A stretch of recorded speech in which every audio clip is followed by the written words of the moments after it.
12 ಗಂಟೆ ಕ್ಯೂ ನಿಂತ್ಕೊಂಡಿದ್ದು ಎಷ್ಟು 4 ಗಂಟೆ ಬಂದಿಲ್ಲ. ಅದು ಇನ್ನೂ ಡೌಟ್ ಅಂತ ಹೇಳ್ತಾ ಇದ್ದಾರೆ. ಸಿಕ್ಕಿದ್ರೆ ಓಡಿಸ್ಬೇಕಿಲ್ಲ ಅಂದರೆ ಸೀದಾ ಮನೆ ಹೋಗಿ ಗಾಡಿ ನಿಲ್ಲಿಸ್ಬಿಟ್ಟು ಮಾಡ್ಕೊಂಡು. ಪೀಕ್ ಟೈಮಲ್ಲಿ ನಮಗೆ 8ರಿಂದ 11 ಅದರಲ್ಲಿ ಒಂದು ಸ್ವಲ್ಪ ಅಮೌಂಟ್ ಬರುತ್ತೆ. ಆ ಟೈಮಲ್ಲಿ ಬಂದು ಕ್ಯೂ ನಿಂತ್ಕೊಂಡ್ರೆ ಹೋಯ್ತು, ಇವತ್ತಿನ ಸಂಪಾದನೆ ಎಲ್ಲ ಹೋಯ್ತು. ಇನ್ನೂ 1.5 ಅವರ್ ಆಗುತ್ತೆ. ಫಸ್ಟೇ business dull, bus free, Rapido ಅದು ಇದು ಎಲ್ಲ ಬಿಟ್ಟು ಎಲ್ಲ ನಮ್ಮನ್ನ ಡ್ರೈವರ್ ಇದನ್ನ ಎಲ್ಲ ಹಾಳು ಮಾಡಿ ಹಾಕ್ಬಿಟ್ರು.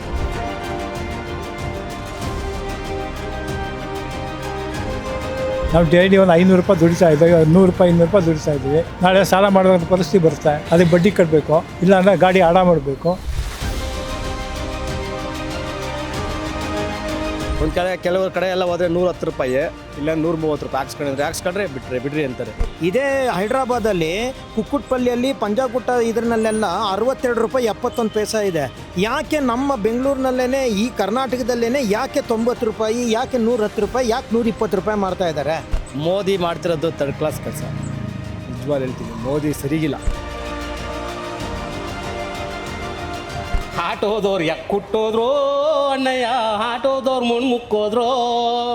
ಎಂಡ್ರ ಮಕ್ಕಳು ಉಪವಾಸ ಬೀದಿಗೆ ಬಂದು ವನವಾಸ, ಎಂಡ್ರ ಮಕ್ಕಳು ಉಪವಾಸ ಬೀದಿಗೆ ಬಂದು ವನವಾಸ.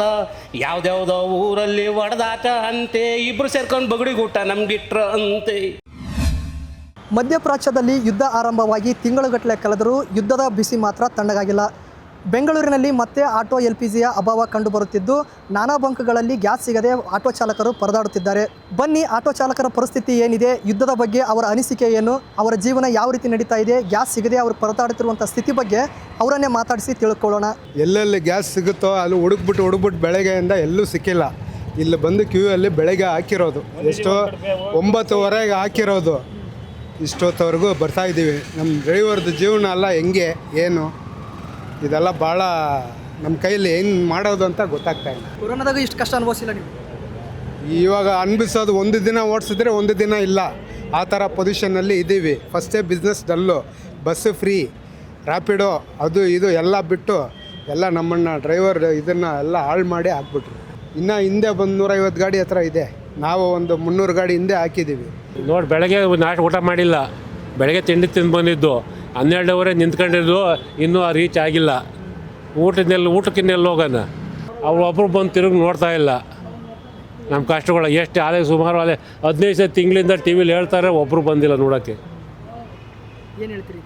ಪರಿಹಾರ ಕೊಟ್ಟರೆ ನಡೀತೈತೆ ನಮ್ಮ ಜೀವನನೂ, ಪರಿಹಾರ ಕೊಡ್ಬೇಕಲ್ಲ ಅವರು. ಎಷ್ಟಿದೆ ಕ್ಯೂ ಅಲ್ಲಿವರೆಗೂ? ಎಷ್ಟು ಆಟೋ? ಇಲ್ಲಿಂದ ಹೋಗಿ ಆ ಮೂಲಕ ಒಂದು ರೌಂಡ್ ಹೆಚ್ಚು ಕಮ್ಮಿ ಈ ಸ್ವಾಮಿ ದರ್ಶನ ಹಂಗೆ ಬರ್ತಿರ್ಲಿಲ್ಲ ನೋಡೋಕ್ಕೆ. ಇದಕ್ಕೆ LPG ಗ್ಯಾಸ್ಗೋಸ್ಕರ ಒಂದು ದರ್ಶನ, ಒಂದು ರೌಂಡ್ ಪ್ರದಕ್ಷಿಣೆ ಆಗ್ತಾ ಇದ್ದೀವಿ. ಗ್ಯಾಸ್ ಸಮಸ್ಯೆ ಇದೆ, ಇನ್ನೇನಾಗಿದೆ? ಗ್ಯಾಸ್ ಸಿಗ್ತಾ ಇಲ್ವಾ? ಎಲ್ಲರೂ ಸಿಗುತ್ತೆ, ಕ್ಯೂ ನಿಂತ್ಕೊಳ್ಳಿ ಅಂತಾರೆ. ಒಂದು ಅರ್ಧ ಅವರ್ ನಾವು ನಿಂತ್ಕೊಳ್ಳೋ ಖಾಲಿ ಆಯಿತು ಹೋಗಿ ಅಂತಾರೆ. ಎಷ್ಟು ವರ್ಷದಿಂದ ಆಟೋ ಓಡಿಸಿದ್ರಿ? ನಾವು 6 ವರ್ಷದಿಂದ. ಯಾವತ್ತಾದ್ರೂ ಈ ರೀತಿ ಸಮಸ್ಯೆ ಆಗಿತ್ತು? ಇಲ್ಲ, ಸಮಸ್ಯೆ ಯಾವತ್ತೂ ಆಗಿಲ್ಲ, ಆರಾಮಾಗಿ ಸಿಗ್ತಾಯಿತ್ತು.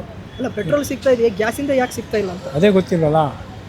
ಪೆಟ್ರೋಲ್ ಎಲ್ಲ ಬೇಕಾಗಿ CNG ಎಲ್ಲ ಸಿಗ್ತಾ ಇದೆ, LPG ಮಾತ್ರ ಸಿಗ್ತಾ ಇಲ್ಲ. ಬಟ್ ಯಾಕೆ ಅಂತ ಗೊತ್ತಾಗಲ್ಲ. ಏನು ಹೇಳ್ತೀರಿ ಮೋದಿಗೆ? ಯುದ್ಧ ನಿಲ್ಲಬೇಕಾ ಹೆಂಗೆ? ಯುದ್ಧ ನಿಲ್ಲಿಸಿದ್ರೆ ಒಳ್ಳೆಯದೇ. ಯುದ್ಧ ಮಾಡೋದು ಏನು ಪ್ರಯೋಜನ ಇರೋಲ್ಲ. ಯುದ್ಧ ಮಾಡಿ ಯಾರು ಪ್ರಯೋಜನ? ಸುಮ್ಮನೆ ಅವ್ರದ್ದು ಲಾಸು, ಇವ್ರದ್ದು ಲಾಸು, ಎಲ್ಲರಿಗೂ ಲಾಸು. ಇಲ್ಲಿರೋ ಬೇರೆ ಜನಗಳಿಗೂ ಬೇರೆ ದೇಶಗಳಿಗೂ ಪ್ರಾಬ್ಲಮ್ ಅಲ್ವಾ? ಆರ್ಥಿಕ ಪರಿಸ್ಥಿತಿ ಹೋಯ್ತು. ನಾವು ಡೈಲಿ ಒಂದು 500 ರೂಪಾಯಿ ದುಡಿತಾ ಇದ್ದೀವಿ, 100 ರೂಪಾಯಿ 200 ರೂಪಾಯಿ ದುಡಿತಾ ಇದ್ದೀವಿ. ನಾಳೆ ಸಾಲ ಮಾಡುವಂಥ ಪರಿಸ್ಥಿತಿ ಬರುತ್ತೆ, ಅದಕ್ಕೆ ಬಡ್ಡಿ ಕಟ್ಟಬೇಕು, ಇಲ್ಲಾಂದರೆ ಗಾಡಿ ಆಡ ಮಾಡಬೇಕು. ಹೆಂಗಿದೆ ಆಟೋ ಚಾಲಕರ ಜೀವನ? ಅಂದರೆ ಇವಾಗ ನೋಡಿ, ಸಮಸ್ಯೆ ನೋಡ್ತಾ ಇದ್ದೀರಲ್ಲ. ಇವಾಗ ನಾವು 500 ರೂಪಾಯಿ ಗ್ಯಾಸ್ ಹಾಕಿದ್ರೆ 708 ರೂಪಾಯಿ ಮಾಡ್ತಾಯಿದ್ದೀವಿ. ಮೊದಲು 300 ರೂಪಾಯಿ ಹಾಕಿದ್ರೆ 708 ರೂಪಾಯಿ ಮಾಡ್ತಾಯಿದ್ದೋ, 506 ರೂಪಾಯಿ ಸಿಗ್ತಾಯಿತ್ತು. ಮೊದಲು 57 ರೂಪಾಯಿ ಇತ್ತು, ಇವಾಗ ಒಂದು ಕಡೆ 90 ಇದೆ, ಒಂದು ಕಡೆ 105 ಇದೆ, ಒಂದು ಕಡೆ 120 ಇದೆ. ಈ ರೀತಿ ಆದರೆ ಏನು ಜೀವನ ಮಾಡೋದು? ಅದು ಸಿಗ್ಬೇಕಂದ್ರೆ ಕ್ಯೂ ಹಚ್ಬೇಕು. ಕ್ಯೂ ಹಚ್ಬೇಕು. ಅದು 3 ಅವರ್ ಆಯ್ತು ಬಂದು, 12 ಗಂಟೆ ಕ್ಯೂ ನಿಂತ್ಕೊಂಡಿದ್ದು, ಎಷ್ಟು 4 ಗಂಟೆ ಬಂದಿಲ್ಲ. ಅದು ಇನ್ನೂ ಡೌಟು ಅಂತ ಹೇಳ್ತಾ ಇದ್ದಾರೆ. ಸಿಕ್ಕಿದ್ರೆ ಓಡಿಸ್ಬೇಕು, ಇಲ್ಲ ಅಂದರೆ ಸೀದಾ ಮನೆ ಹೋಗಿ ಗಾಡಿ ನಿಲ್ಲಿಸ್ಬಿಟ್ಟು ಮಾಡ್ಕೊಂಡು. ಯಾವ ಏರಿಯಾ ನಿಮ್ಮದು? ಯಾವ ಏರಿಯಾ ಹೋಗಿ ಸುಂಗದ ಕಡೆ ಹೋಗ್ತೀರಾ ಅಲ್ಲೂ ಕ್ಲೋಸ್ ಆಗಿದೆ, ನಾವು ಮುಳ್ಳುಪಳ್ಳೆ ಹೋಗ್ತೀರಾ ಅಲ್ಲೂ ಕ್ಲೋಸ್ ಆಗಿದೆ. ಬಸವೇಶ್ವರ ಎಲ್ಲೂ ನಮ್ಗೆ ಕೇಳೋರು ಯಾರೂ ಇಲ್ಲ. ಏನು ಹೇಳ್ತೀರಿ? ಯುದ್ಧ ನಿಲ್ಲಬೇಕಾ ಹೆಂಗೆ? ನಿಲ್ಬೇಕು ಸರ್, ನಿಂತರೆ ನಮ್ಮಂಥವ್ರು ಬಡವ್ರ ಬಗ್ಗರಿಗೆ ಹೊಟ್ಟೆ ಇದು ಏನು ಮಾಡ್ತೀರಾ ಹೇಳಿ? ಯಾಕೆ ಯುದ್ಧ ಮಾಡ್ತಿರೋದು ಏನಕ್ಕೆ ಅವರು? ಏನು ಅವ್ರವ್ರು ಯುದ್ಧ ಮಾಡ್ಕೊಳ್ಳಿ, ನಮ್ಮ ಯುದ್ಧ ಕೇಳೋರು ಯಾರು? ಅವ್ರವ್ರು ಯುದ್ಧ ಮಾಡ್ಕೊಳ್ಳಿ, ಅವ್ರದ್ದೇ ದೊಡ್ಡವ್ರದ್ದು. ನಮ್ಮ ಕೂಲಿ ಕಾರ್ಮಿಕರಿಗೆ ಯಾರು ಕೇಳೋರು? ಅಂದಾಜು ಎಷ್ಟು ಆಟೋ ಇರ್ಬೋದು? ಇರ್ಬೋದು, ಒಂದು 400-500 ಇಲ್ವಾ? 400-500 ಇದೆ. ಕ್ಯೂನ ತಲ್ಲಿ ಅದು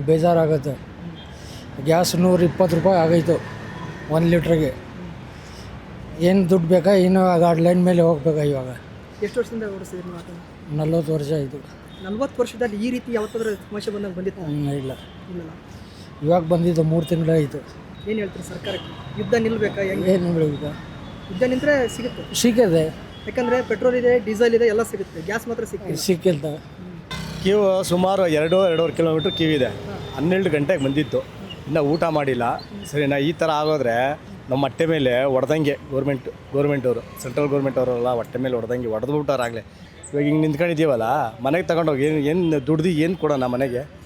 12 ಗಂಟೆಯಿಂದ ಆಯಿತು, ಆಗಲಿ 4 ಗಂಟೆ ಊಟ ಇಲ್ಲ, ಏನಿಲ್ಲ, ಮಾತಾಡೋಕ್ಕೆ ಶಕ್ತಿ ಇಲ್ಲ. ಏನು ಮಾಡೋಣ? ಇದಕ್ಕೆಲ್ಲ ಯಾರು ಪರಿಹಾರ? ಸಮಸ್ಯೆ ಆಗಲೇ 1.5 ತಿಂಗಳಿಂದ ಸಮಸ್ಯೆ ನಡೀತಾನೆ ಐತೆ. ಇಲ್ಲಿರೋ 15 ಬಂಕಲ್ಲಿ ಇದೊಂದೇ ಬಂಕಲ್ಲಿ ಆಗ್ತಾ ಇರೋದು. ಒಂದು ಕಡೆ ಕೆಲವ್ರ ಕಡೆ ಎಲ್ಲ ಹೋದರೆ 110 ರೂಪಾಯಿ, ಇಲ್ಲ 130 ರೂಪಾಯಿ ಹಾಕ್ಸ್ಕೊಂಡ್ರೆ ಬಿಡ್ರಿ ಅಂತಾರೆ. ಮೋದಿ ಮಾಡ್ತಿರೋದು ಥರ್ಡ್ ಕ್ಲಾಸ್ ಕೆಲಸ. ನಿಜವಾಗ್ಲೂ ಹೇಳ್ತೀನಿ, ಮೋದಿ ಸರಿಗಿಲ್ಲ, ಒಪ್ಪನಾಗಿ ಹೇಳ್ತೀನಿ, ಸರಿಗೇ ಇಲ್ಲ. ಎಲ್ಲ ಕಡೆ ಆಂಧ್ರದಲ್ಲಿ, ಕೇರಳದಲ್ಲಿ, ಆಮೇಲೆ ಇದು ತಮಿಳ್ನಾಡಲ್ಲೆಲ್ಲ ಗ್ಯಾಸ್ಗೇನು ಕೊರತೆನೇ ಇಲ್ಲ. ಇಲ್ಲಿ ಗ್ಯಾಸ್ ಕೊರತೆ, ಇಲ್ಲಿ ಮಾತ್ರ ಸಿಕ್ಕಾಪಟ್ಟೆ ಕೊರತೆ. ಏನಕ್ಕೆ? ಇದೇ ಹೈದ್ರಾಬಾದಲ್ಲಿ ಕುಕ್ಕುಟ್ಪಲ್ಲಿಯಲ್ಲಿ ಪಂಜಾಗುಟ್ಟ ಇದರಲ್ಲೆಲ್ಲ 62 ರೂಪಾಯಿ 71 ಪೈಸೆ ಇದೆ. ಯಾಕೆ ನಮ್ಮ ಬೆಂಗಳೂರಿನಲ್ಲೇ ಈ ಕರ್ನಾಟಕದಲ್ಲೇ ಯಾಕೆ 90 ರೂಪಾಯಿ, ಯಾಕೆ 110 ರೂಪಾಯಿ, ಯಾಕೆ 120 ರೂಪಾಯಿ ಮಾಡ್ತಾ ಇದ್ದಾರೆ? ಅಷ್ಟೇ ನಿಲ್ಲಬೇಕು. ಇವನ್ ನಿಲ್ಲಬೇಕು, ನಿಂತರೆ ತಾನೇ ಏನಾನ ಒಂದು ಆಗೋದು, ಇಲ್ಲ ಅಂದರೆ ಆಗೋದೇ ಇಲ್ಲ. ಇದೇ ಥರನೇ ಕತೆ. ಅದೇ ಕ್ಯೂನಲ್ಲಿ ಹಿಂಗೆ ಗಂಟೆಗಟ್ಟಲೆ ನಿಂತ್ಕೊಂಡ್ಬಿಟ್ಟು ಆಮೇಲಿಂದ ಹೋಗಿ ಹೆಂಡತಿ ಮಕ್ಕಳನ್ನ ಸಾಕೋದೇನಿದೆ, ಸ್ಕೂಲ್ ಫೀಸ್ಗಳು ಕಟ್ಟೋದೇನಿದೆ, ಮತ್ತು ನಾವು ಪ್ರಾವಿಷನ್ ತರೋದೇನಿದೆ, ಏನು ತರಬೇಕು, ಏನು ಮಾಡಬೇಕು? ಸೊ ಇದಕ್ಕೆ ಸಂಬಂಧಪಟ್ಟ ಅಧಿಕಾರಿಗಳೆಲ್ಲ ಇದನ್ನು ಬೇಗನೆ ಇದನ್ನು ಪರಿಹಾರ ಮಾಡಬೇಕಾಗಿ ನಮ್ಮ ಈ ಮಿನಿಸ್ಟ್ರಿಗಳಿಗೆಲ್ಲ ತಮ್ಮಲ್ಲಿ ಕಳೆ ಪ್ರಾರ್ಥನೆ ಮಾಡ್ಕೊತೀವಿ. ಮಾಮೂಲಿ ಗೌರ್ಮೆಂಟು ಇಂಡಿಯನ್ನು ಭಾರತದಲ್ಲಿ ಮಾತ್ರ ಪರ್ಫೆಕ್ಟ್ ರೇಟು. ಇನ್ನು ಪ್ರೈವೇಟ್ ಬ್ಯಾಂಕಲ್ಲಂತೂ ಅವ್ರು ಇಷ್ಟ ಬಂದಂಗೆ ರೇಟ್ ಫಿಕ್ಸ್ ಮಾಡ್ತಾರೆ. ಆದರೂ ನಮ್ಮ ಗೌರ್ಮೆಂಟ್ ಏನೂ ಕೇರೆ ತಗೊತಾ ಇಲ್ಲ. ಕೇಳಿದ್ರೆ ಸೆಂಟ್ರಲ್ ಗೌರ್ಮೆಂಟ್ ಕಡೆ ಬೆಳೆ ತೋರಿಸ್ತಾರೆ. ಪೀಕ್ ಟೈಮಲ್ಲಿ ನಮಗೆ 8ರಿಂದ 11, ಅದರಲ್ಲಿ ಒಂದು ಸ್ವಲ್ಪ ಅಮೌಂಟ್ ಬರುತ್ತೆ. ಆ ಟೈಮಲ್ಲಿ ಬಂದು ಕ್ಯೂಗೆ ನಿಂತ್ಕೊಂಡ್ರೆ ಹೋಯ್ತು, ಇವತ್ತಿನ ಸಂಪಾದನೆ ಎಲ್ಲ ಹೋಯ್ತು. ಇನ್ನೂ 1.5 ಅವರ್ ಆಗುತ್ತೆ. ನಾವು ಯಾವಾಗ ದುಡಿಬೇಕು, ಇವಾಗೇ ಎಲ್ಲ ಮಕ್ಕಳಿಗೆ ಅಡ್ಮಿಷನ್ ಟೈಮು, ಈಗಲೇ ಈ ಥರ ಆಗೈತೆ. ಎಲ್ಲಿ ನೀವು ಕೇಳಿದಷ್ಟು ಹಾಕ್ತಾರಾ ಅಥವಾ ಇಷ್ಟೇ ಹಾಕಂದ? ಇಲ್ಲ, ಫಿಕ್ಸು. ಕೆಲವೊಂದು ಬಂಕಲ್ಲಿ 500, ಕೆಲವೊಂದು ಬಂಕಲ್ಲಿ 700, ಫುಲ್ ಟ್ಯಾಂಕ್ ಎಲ್ಲೂ ಹಾಕಲ್ಲ. ಆಟೋದವ್ರು ಕುಟ್ಟೋದ್ರು ಅಣ್ಣಯ್ಯ, ಆಟೋದವ್ರು ಮಣ್ಣು ಮುಕ್ಕೋದ್ರು. ಹೆಂಡ್ರ ಮಕ್ಕಳು ಉಪವಾಸ, ಬೀದಿಗೆ ಬಂದು ವನವಾಸ. ಹೆಂಡ್ರ ಮಕ್ಕಳು ಉಪವಾಸ, ಬೀದಿಗೆ ಬಂದು ವನವಾಸ. ಯಾವ್ದ್ಯಾವುದೋ ಊರಲ್ಲಿ ಹೊಡೆದಾಟ ಅಂತೆ, ಇಬ್ಬರು ಸೇರ್ಕೊಂಡು ಬಗಡಿಗೂಟ ನಮ್ಗಿಟ್ರ ಅಂತೆ. ಆಟೋದವ್ರು ಕುಟ್ಟೋದ್ರು ಅಣ್ಣಯ್ಯ, ಆಟೋದವ್ರು ಮಣ್ಣು ಮುಕ್ಕೋದ್ರು. ಯಾರ್ಯಾರ್ದೋ ಹೊಡೆದಾಟ ನಮ್ಗಿಟ್ಟವ್ರು ಬಗಡಿಗೂಟ, ನಾವೇನು ಮಾಡೋದಣ್ಣಯ್ಯ, ಬೀದಿಗೆ ಬಂದ್ಬಿಟ್ಟು ಅಣ್ಣಯ್ಯ. ಯುದ್ಧ ಯಾರೋ ಯುದ್ಧ ಮಾಡಿಕೊಂಡು ನಮ್ಗೆ ಯಾಕೆ ಸರ್ ಈ ತಲೆನೋವು? ಈ ಸರ್ಕಾರ ಕೇಳ್ತೀವಿ, ಯಾವ ಸರ್ಕಾರನೂ ಸರ್ಕಾರ ಏನು ಮಾಡ್ತದೆ? ಸರ್ಕಾರ ಇರ್ತಾರಲ್ಲ, ಒಳಗಡೆ ಇರ್ತಾರಲ್ಲ, ಅವ್ರು ಕರೆಕ್ಟಾಗಿದ್ದರೆ ಸರ್ಕಾರ ಯಾವ ಸರ್ಕಾರ ಏನು ಕೆಟ್ಟದೇನಲ್ಲ. ಅದ್ರೊಳಗಡೆ ಇರ್ತಾರಲ್ಲ, ಹುದ್ದೆ ತಗೊಂಡು ಅದಕ್ಕೊಬ್ಬ ಇದಕ್ಕೊಬ್ಬ ಅಂತ ಇರ್ತಾರಲ್ಲ, ಅವ್ರು ಕರೆಕ್ಟಾಗಿದ್ರೆ ಈ ಪರಿಸ್ಥಿತಿನೇ ಇರ್ತಾ ಇರಲಿಲ್ಲ ನಮಗೆ. ಆಗ್ತಾ ನೀವು ಕೇಳಿದಷ್ಟು ಹಾಕ್ತಾರಾ ಅಥವಾ ಲಿಮಿಟ್? ಈಗಲೂ ಒಂದೊಂದು ಕಡೆ 400 ರೂಪಾಯಿ ಹಾಕ್ತಾರೆ, ಒಂದು ಕಡೆ 800 ರೂಪಾಯಿ ಹಾಕ್ತಾರೆ. 400 ರೂಪಾಯಿ ಹೆಂಗೋ ಹಾಕ್ಸ್ಕೋಬೋದು, 800 ರೂಪಾಯಿ ಹಾಕಕ್ಕೆ ಎಲ್ಲಿ ಜೋಬಲ್ಲೇ ಇರೋಲ್ವಲ್ಲ ನಮ್ಮ ಹತ್ರ. 400 ರೂಪಾಯಿ ಹಾಕ್ಸ್ಕೊಂಡು ತಿರ್ಗಾ 800 ಮಾಡೋ ಅಷ್ಟರಲ್ಲಿ ಸಾಯಂಕಾಲ ಆಗೋಗಿರ್ತದೆ, ಮುಗಿದೋಯ್ತು ಕತೆ, ಅಲ್ಲಿಗೆ ಮುಗಿದೋಯ್ತದೆ. ಒಂದು ದಿವ್ಸಕ್ಕಷ್ಟೇ 12 ಅವರ್ ಡ್ಯೂಟಿ ಮಾಡಬೇಕು ನಾವು. 3 ಅವರ್ ಗ್ಯಾಸಿಗೆ ನಿಂತ್ಕೊಳ್ಳೋದು, 3 ಅವರ್ ಡ್ಯೂಟಿ ಮಾಡೋದು, ಸಾಯಂಕಾಲ 2 ಅವರ್ ಮನೇಲಿ ಹೋಗಿ ಮಲ್ಕೊಳ್ಳೋದು ಅಷ್ಟೇ, ಏನು ಮಾಡೋಕ್ಕಾಗಲ್ಲ. ಮತ್ತಷ್ಟು ವಿಶೇಷ ವಿಡಿಯೋಗಳನ್ನು ನೋಡಲು ಮತ್ತು ಹೊಸ ವಿಡಿಯೋಗಳ ಬಗ್ಗೆ ತಿಳಿಯಲು ಈ ದಿನ .com ಯೂಟ್ಯೂಬ್ ಚಾನೆಲ್ ಸಬ್ಸ್ಕ್ರೈಬ್ ಮಾಡಿ ಮತ್ತು ಬೆಲ್ ಐಕಾನ್ ಕ್ಲಿಕ್ ಮಾಡಿ.